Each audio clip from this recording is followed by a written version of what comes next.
Hi everyone, and welcome to Gwyn Collects. A couple weeks ago, I uploaded a video talking about the different figure manufacturers, and I got some really great feedback on that video, and a lot of people seem to really enjoy the more informational videos, and I thought, I can't sustain this channel on hauls forever, so I really am interested in making more kind of educational figure content. So I thought I would talk a bit today about how I buy figures and where I buy them from. I know with the world being how it is right now, shipping is kind of a mess, so while there are lots of great videos about buying figures online, I feel like they're not super current, and who knows how long this shipping hell is going to last, so I think that I can definitely add to some of the videos that are already out in the community and kind of give my experience as well with these different websites. I'll link a few videos that I really like down below in the description about buying figures. Anime Please 123 has some really great ones, so I will link those down below.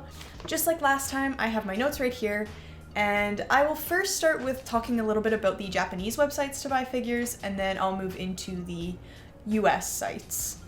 So to begin, I'm going to talk a bit about the, I would say, most used website in the figure community, and that is Amiami. So Amiami is a great website. They have a pre-owned section. In my opinion, they have the best pre-owned section of any of the Japanese sites. And they also have all of the new figures and pre-orders for new figures as well, in addition to tons more Japanese merch that I haven't even really dipped my toes into yet. So I'm going to be talking mostly just about figures in this video, but a lot of the tips that I have here can also transfer to merchandise as well. Okay, so first point is I think Amiami has the best looking website by far out of all of the Japanese figure retailers. For some reason, Japanese websites always look like they're made in like 1999.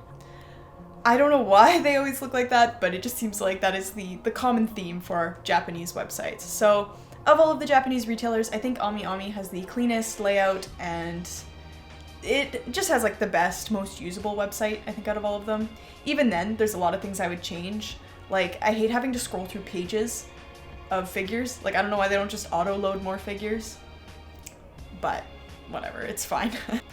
On to my favorite part of Amiami, and that is their pre-owned section. So the Amiami pre-owned section is my favorite place to shop for figures because most of the figures that I like are already released, so I try to pick them up on the pre-owned section. I've had the most success with the Amiami pre-owned section in finding the figures that I want, but I have found a few on Mandarake as well. The only issue I have with the Amiami pre-owned section is that it's super competitive.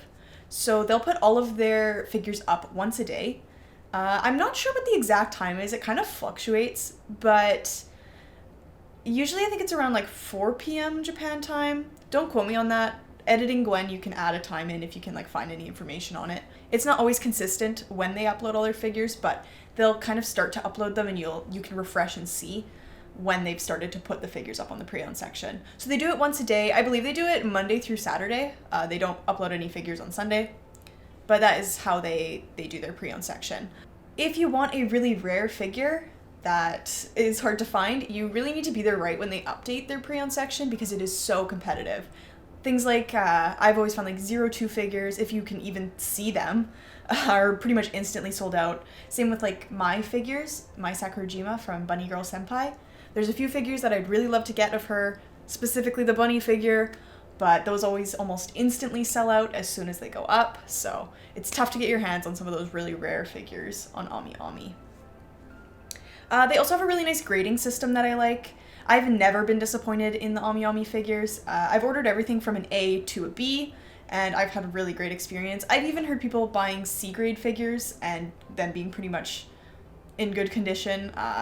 But yeah, I've had great experiences. I would honestly recommend buying B-grade figures if possible, because they're in pretty much perfect condition every time I've ordered one, and they're way cheaper. So I would recommend B-grade, but if you're a little bit nervous about that, there's always A, which is like still sealed. So that's a really nice part of the Amiami pre-owned section, and I really like how they grade their figures. For the new figures on Amiami, their prices are usually the lowest out of all of the websites I've found, so that's always nice. I do pretty much all of my pre-orders through Amiami just because it's easier, and they just have really good prices. Now, those prices are kind of made up for in the crazy shipping costs that Amiami sometimes has. As I go through each of these companies, I'm going to talk about their shipping options and what I've personally used and had experiences with. So this Amiami section is going to be kind of long because I'm going to be talking about pretty much all of the different shipping methods, but then in like preceding sections throughout this video, I'll just mention them again because the same holds true for pretty much all the companies. So Amiami right now has only 3 different shipping methods to Canada, the US, and Australia. I'm not super familiar on other websites, but the majority of my audience here is American, so I'm going to kind of be focusing on Canada and America. I believe the EU, or parts of it, and also the UK, still have EMS shipping, which I'm very jealous about because EMS shipping is usually what I'd recommend if you're going to be shipping from Japan. It's quick, it's mediocre price, like it's not affordable, but it's not super expensive like DHL, and it's insured as well. So EMS is usually my recommendation, especially for like Canadians where we have to pay like taxes and duty on items.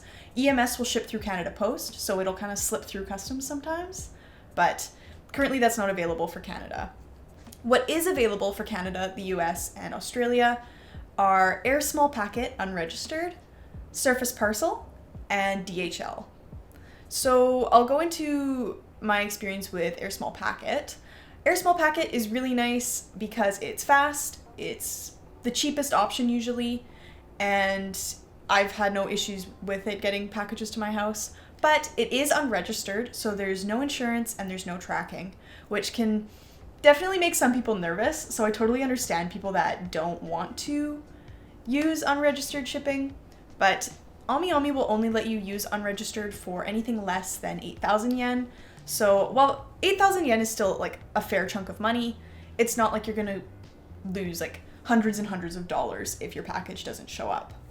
So I ordered the Miku that you can see back there, my Autumn Miku. I ordered her through Air Small Packet unregistered, and I think it was about $10 to ship her here, and she came in about a week and a half to Canada. So, and that was at the beginning of January. So I've had a good experience so far. I have another figure on the way that I ordered Air Small Packet. It's not here yet. I ordered it about a week ago. So hopefully it will get here soon. Hopefully it'll make it. I trust. I think it'll be fine.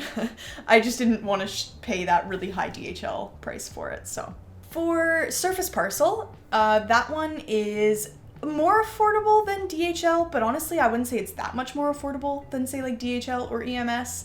And it takes 2 to 4 months to get here. I personally haven't used it because I'm impatient, but Surface Parcel is a good option if you need to ship a ton of figures and you don't want to pay DHL prices, which can get absurd the higher you go. So I totally understand the people using Surface Parcel, and if you have more patience than I do, I commend you, and I would recommend Surface Parcel. It's tracked, so I think it lets you know when it leaves Japan, and then once it gets to your country, then the tracking will start. So there will be like a few months in between there while it's on the boat on the way to your country, but once it reaches your country, then you're pretty much good to go and it will ship to you. Finally, we have DHL. So DHL is what I've used a few times from Japan, from Amiami and Mandarake. DHL is really nice because it comes insanely fast. Like, you order a figure from Amiami, DHL, it'll come in like 2 days. It's amazing. It's so nice, especially when you're impatient like me. It's so nice when the figure comes in like 2 days. Additionally, I've had really good experiences with DHL. Their customer service is great, and they give you lots of options for delivery, which is really nice. So I would recommend DHL, but it is super expensive. I find DHL kind of scales like this when it comes to cost. So for 1 or 2 small figures or Nendoroids, it's pretty affordable, I would say, usually like in the $20 to $30 range. If you're ordering, say, like 1 small scale or maybe like 1 or 2 Nendoroids, it would be in that like lower end, like $20 to $30. But as soon as you start to add more figures on, or even just get a big figure, the price just jumps. So I paid for my Yui figure. Her box is pretty small. I paid 2,700 yen for that shipping. But for my Ritsu, whose box is a bit bigger, I paid 6,500 yen for that shipping. So It's really kind of a toss-up how much you're going to end up paying for DHL, especially as you get into those bigger and bigger packages. Bunny figures, I can imagine, would be very expensive. I looked on Reddit a little bit before this video, and it seems like people are usually spending like $100 to ship a single bunny, which is crazy. DHL is not affordable, but if you've got money to burn and you want that figure now, it's a good choice. One other thing with DHL, for Canadians and people from like Europe and I'm assuming Australia as well, you have to pay customs. So with the Surface Parcel, Air Small Packet Unregistered, EMS, it'll ship through kind of like your country's, if your country has like what is it called? If your country has like a corporation that's your country's shipping. So like we have Canada Post here. I think the US has USPS. So when it reaches your country, EMS will transfer it to Canada Post, say. So it'll go Japan Post to Canada Post. Canada Post charges about $10 for doing the customs assessment. And usually from Japan, I've never had to pay any like customs fees, only like tax on the items that come in. So the $10 fee plus whatever tax you owe. But often, my packages will actually just slip right through customs and I don't have to pay anything when it comes through EMS or Air Small Packet Unregistered, or I'm assuming Surface Parcel as well. But for DHL, they fast track your item through customs. The customs is 100% guaranteed. So DHL charges, I think, $17 in Canada, so $17 to process it, and then whatever taxes you owe, which is not amazing and adds to that already expensive shipping cost, but it's not too bad. There will be worse shipping that I'll talk about in a bit. So that's one warning. If you do use DHL, know that you are going to guaranteed be hit with the customs fees and taxes. Next up, we have Mandarake. So Mandarake is a great site if you're looking for more rare figures. They only sell pre-owned figures, so you'll be looking there for kind of anything that's come out. They don't really do pre-orders, so there's that. A lot of people say that Mandarake is cheaper than Amiami, but in my opinion, I've actually found Amiami pre-owned to be cheaper than the Mandarake pre-owned. Usually they're pretty comparable, but Mandarake I wouldn't say is like dramatically cheaper or anything than the Amiami section. Mandarake does get more rare figures, I find, so that's nice. And they are also a bit less competitive. So if you see a figure that you want, you can think about it for a bit before you like instantly order it. Whereas on Amiami, if I see a figure that I'm looking for pre-owned, I instant order it because I know that it might sell out because it's so competitive. So that's one thing that's really nice about Mandarake is you have a little bit more time to think it over. I know my Taiga last episode version, I thought about it for like a week and it was still up on the website. So I feel like that figure would have been like instantly gone from Amiami. So there's always that. Right now, Mandarake is only shipping DHL to countries. If you have EMS available, then it'll ship EMS. But yeah, right now it's only shipping DHL, which kind of sucks. And I've heard it's actually more expensive than Amiami's DHL, so ugh. I ordered one Nendoroid from Mandarake recently, my Akashi. He's just down here. You probably can't see him on camera though. And his shipping was actually pretty good. It was 1,700 yen DHL, so I wasn't complaining. That was not a bad price. I think you can kind of estimate too. Mandarake gives you more information about their box sizes, and often on the figure's like description, they'll give you the size and weight of the figure, so you can kind of figure out. You can kind of guesstimate how much DHL should cost with Mandarake, which is really nice.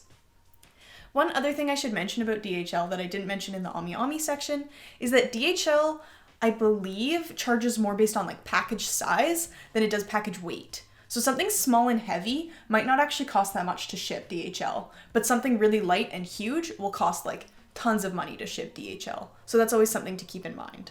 Mandarake's website is kind of not good. Their website, I don't know, I don't really like the layout of it, and it's kind of confusing, and sometimes it'll randomly switch to Japanese even though I've selected English, and it's just kind of a mess. I don't know, their website's not that great, but their alerts feature is really nice, so it'll alert you whenever a figure that you want shows up, so once you make an account you can set alerts. Now, they often auto-translate the characters' names, which can come out kind of funny, but they usually spell the characters' names wrong. So if you have alerts set, I would recommend like going through and looking at the past times that they've had the figure and then setting alerts for each individual one.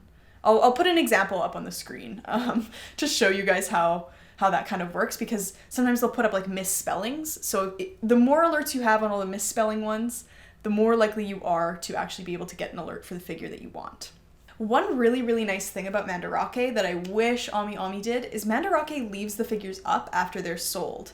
So it'll say the price that they sold it for last and you can see the item, which is really nice. Amiami, as soon as the item sells from the pre-owned section, it's gone. You can't view it anymore and you can't see what price they were selling it for.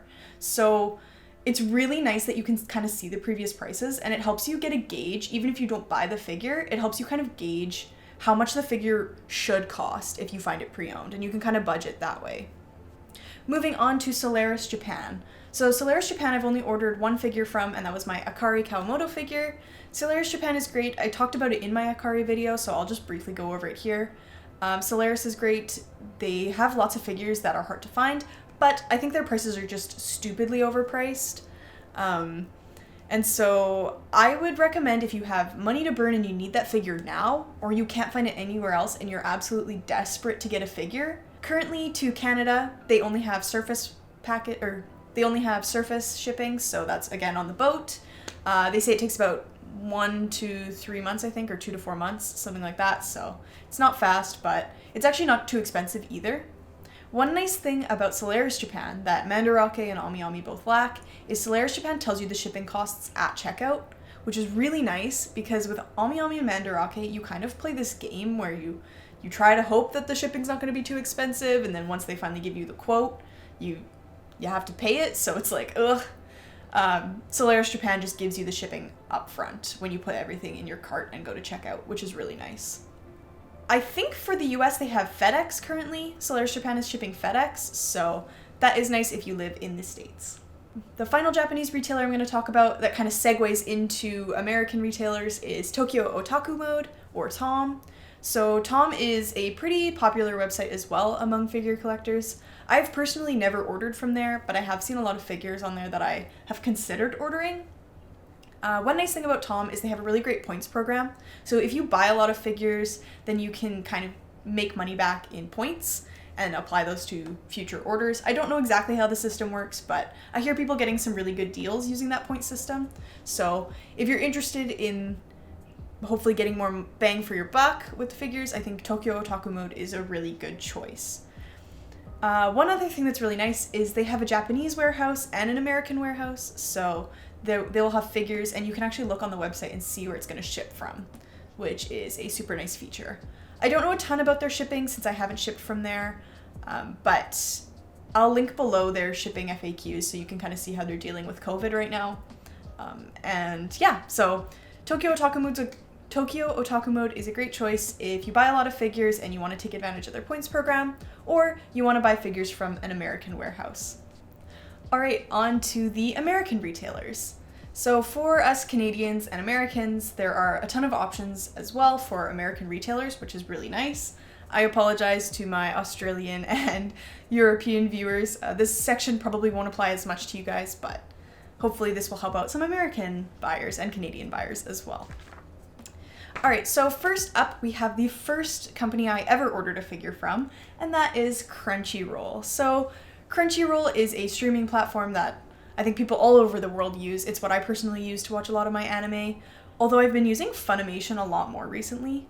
I don't know if anyone else has noticed, but I feel like FUNimation got all of the good anime this season. I don't know.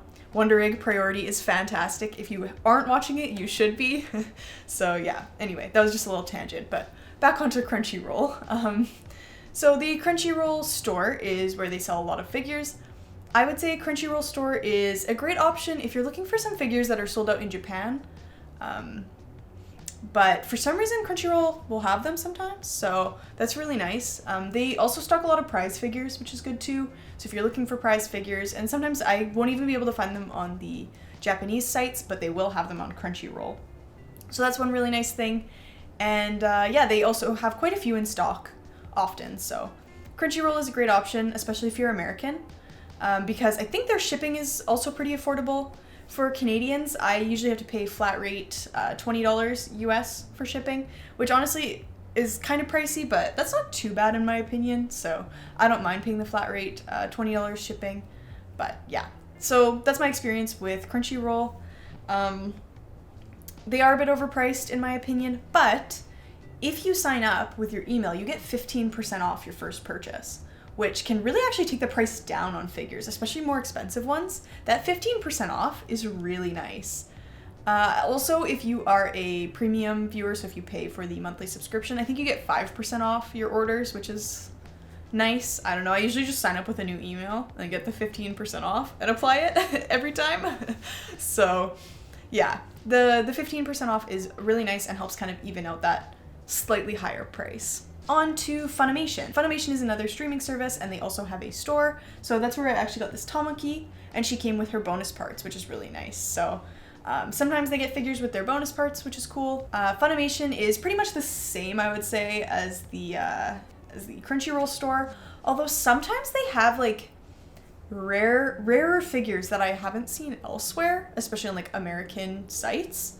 A few examples of that are they had the Fortitude Levi for a while that was just like in stock. I think this Shinra is actually back in stock as I'm filming this video on the FUNimation store. So sometimes they just get stock of figures that you can't find anywhere else. So it's super nice. And yeah, they also have often like I think the company is called First For Figures. I could be wrong, but they're like more expensive, nice figures, and they seem to stock them on the FUNimation store as well. So if you're looking for those figures, they have them there. Continuing on to Good Smile US. So Good Smile US is the American Good Smile website. So there is the Good Smile international site, which I've never ordered from, but I know you get flat rate 2,000 yen shipping from Good Smile International, which is really nice. So for the Good Smile US site, one nice thing is if you become a member, you get 50% off pre-order shipping, which can help lower the cost of shipping figures. As a Canadian, the shipping is actually pretty expensive. I recently saw the Kaguya Shinomiya Nendoroid on there and was this close to buying it until I saw that shipping one Nendoroid would cost me $23 US. And I was like, it's not worth it. I'm sorry, it's not. Like $20 for one Nendoroid, like it's cheaper to get them from Japan. So anyway, that was kind of a bummer, but if you do pre-order figures, then you get that 50% off shipping, and it's definitely not too bad. For Good Smile US, you pay when your figures come in stock, so that is also nice if you don't want to have to pay up front for all of your pre-orders. They also often have a lot of stock on the Good Smile US website, and they get everything like 1 to 2 months behind Japan, so if you missed a release in Japan, then you have a chance of getting the figure again when it pops up on the US site, which is really nice. Finally, we have KotoUS, so this is the US Kotobukiya website. I've ordered a few figures from there. They're really nice because they have quite a few in stock usually, and they get them again in stock a few months after Japan, so if you missed out on it in Japan, you can always order the figures once they get to the US site a few months later, which is cool. For KotoUS, you have to pay for your pre-orders when you make the pre-orders, which can be a little bit painful. Like, I know I have to pay for the figures later, but it hurts a little bit having to pay for the pre-orders right up front. So I haven't actually pre-ordered anything from KotoUS yet, but if you do pre-order, then you can get the pre-order bonus parts, which is really nice. But shipping from KotoUS is pretty horrific. My Ray figure, I think I paid $38 US for shipping on Ray. And the figure itself was about $60 US, so like the shipping didn't hurt me too much because it was already on sale, but that was so expensive. Like, one nice thing about KotoUS is they let you pick the shipping, so you can pick express. I think you can pick like they tell you like USPS or FedEx or whatever. If you're a Canadian, do not pick FedEx on the KotoUS website, because yes, it's fast. Yes, they'll deliver it in like 4 days, but you will be stuck with some of the worst fees I have ever seen for shipping. So my boyfriend got me the Fortitude Levi for my birthday in October, and FedEx delivered it to him, and they have this weird, like, they'll deliver your package and then send you the customs form later thing that they do. I don't know why they do that. So he thought that there was going to be no taxes or customs on the figure. And then a few weeks later, Koto sends him a bill for I think it was like $74.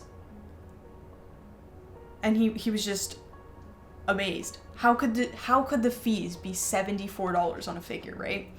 And there was like the taxes and the customs and whatever, but there was $45 of just like brokerage fees on it.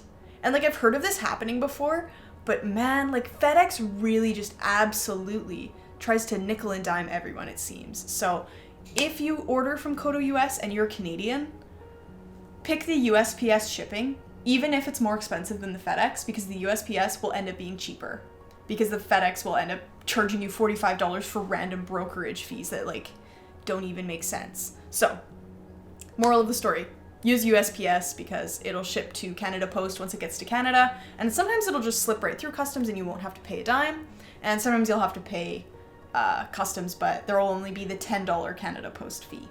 So, just so you know.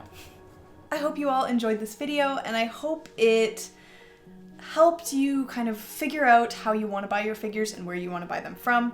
I know getting into this hobby, there's tons of different options and tons of different retailers, so I hope I was able to highlight the pros and cons of each one, and also give a little bit of insight on shipping, because I know shipping is a huge part of this hobby, and it needs to be talked about more so that we can figure out what the best stores to order from are. So, I guess that's all I have for you today. Thank you so much for watching, and I will see you guys next time. Bye.